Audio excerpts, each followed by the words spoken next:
Welcome to our channel GPR real estate చూస్తున్న అభిమానులకు hi అండి. స్కిప్ చేయకుండా అయితే పూర్తి వీడియో మొత్తం చూడండి. ఎందుకంటే ఈ ల్యాండ్ వచ్చేసి మనకు 6 ఎకరాల ల్యాండ్ అండి. రైతు దగ్గర నుంచి నేరుగా అమ్మకానికి అయితే వచ్చింది. స్క్వేర్ బిట్ అండి, red soil, pure red soil అండి. క్లియర్ టైటిల్, రైతు బంధు రైతు బీమా వర్తిస్తుందండి.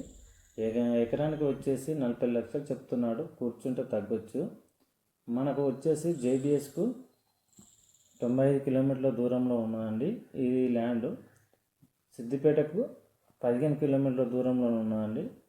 సిద్దిపేట ఔటర్ రింగ్ రోడ్డుకు 3 కిలోమీటర్ల దూరంలోనే ఉన్నదండి. ఈ ల్యాండ్ వచ్చేసి రైతు దగ్గర ఉన్నది. రైతు అయితే పత్తి వేయడం జరిగింది. 2 ఎకరాలు 2 ఎకరాల్లో పొలం బారుతుందండి. ఒక బావి ఉన్నది. 2 ఎకరాలు బీడు ఉన్నదండి. ఏమీ వేయలేదు. మీకు ఈ ల్యాండ్ చుట్టూ స్క్వేర్ వస్తుందండి. మీకు ల్యాండ్ మీద చిన్న మొత్తంలో పెట్టుబడి పెట్టినా చాలా బాగుంటుంది. ఫ్యూచర్ డెవలప్ అవుతుంది. పూర్తి వివరాల కోసం కింది నెంబర్